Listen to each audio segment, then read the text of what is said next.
Hello, I am Jan Butz from the Genealogies of Knowledge Research Network, and this is the second video of an 8-part interactive series entitled Analyzing Patterns and Concepts in the Oslo Medical Corpus. In this video, we will talk about patterning. The core task of corpus research is to identify and describe linguistic patterns. Usually we start looking for patterns by means of a keyword, a small linguistic item to guide our exploration. Let's say, for instance, that we are interested in the absence of health. In other words, we want to examine how people discuss illness, for instance by looking at the word sick. Navigate to the OMC interface, like we did in the previous video, and perform the search. There are many results for this item, and while you could read them one by one, it might be helpful to immediately know how the word is most commonly used. For this purpose, the OMC includes a visualization tool called Mosaic, which you can see at the bottom left of the screen. The mosaic highlights which words occur most often up to 4 positions to the left and the right of the keyword. The bigger the tile, the more frequent the combination. We can see, for example, that the adjective sick is often used to identify particular groups: sick people, sick animals, sick children, or sick patients. If you want these combinations to stand out more clearly, you can use the slider underneath mosaic options. The slider allows you to operate frequency thresholds. If you drag it from the right, the most frequent items will disappear, and if you drag it from the left, the least frequent items will disappear. While this can help you focus on particular combinations, it may also further increase the visibility of words such as and, of, or the. These are commonly used grammatical items, sometimes called stop words, and since they have limited content value, they seem to tell us little about how the word sick is used in the corpus. So you might want to activate the Remove Stopwords option above the mosaic.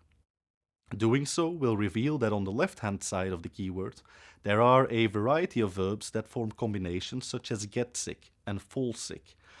Such expressions are not clear on the source of sickness, which is simply presented as an event that occurs. Other verbs in the corpus, like make, point to specific causes, as in cooking on open fires creates smoke that makes people sick. Remarkably, this pattern seems to commonly involve social rather than biological or chemical causes. In the corpus, things that make us sick include attitudes such as sexism, as well as abstract systems such as politics and the economy. The planet, it seems, can both cause and experience sickness, as in the example, if our planet is sick, so are we. You can find such examples easily by moving from the mosaic to the keyword in context view above. Clicking on any tile in the mosaic will highlight the relevant concordance lines. You can also reorder the concordance lines by sorting, as explained in the previous video. This will make it easier to spot patterns or to spot unique, interesting uses of the keyword. Often the patterns around a particular keyword stand out more clearly when compared to those that form around a similar word. We can look, for instance, at the uses of ill in the corpus. As the mosaic indicates, the phrase mentally ill is very common. We call such patterns of frequent co-occurrence collocations, and in this case the collocation is fairly exclusive. There are no occurrences of mentally sick, for instance. This does not mean, though, that illness is always mental. There is no indication that another highly frequent combination, namely ill health, is usually considered a state of mind. Frequent combinations such as critically ill, terminally ill, and seriously ill patients also refer mostly to bodily harm and are similar to another frequent sequence, namely very sick patients. So generally, the corpus seems to suggest that being sick and being ill are similar bodily states, but whereas illness extends more easily to the mind, sickness more easily applies to social phenomena. Spotting such patterns can help us recognize how healthcare discourse operates and how it interacts with other domains of experience.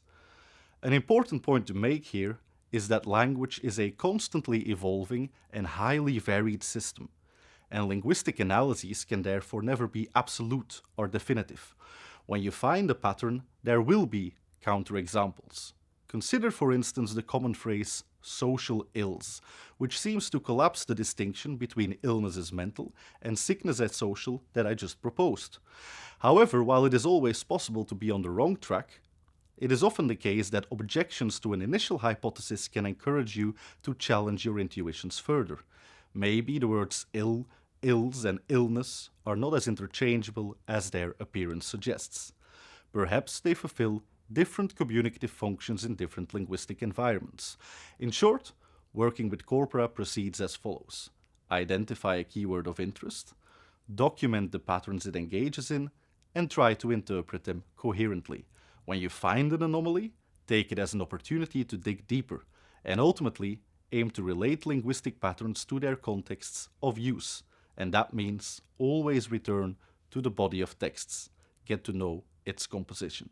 More on this in the next video.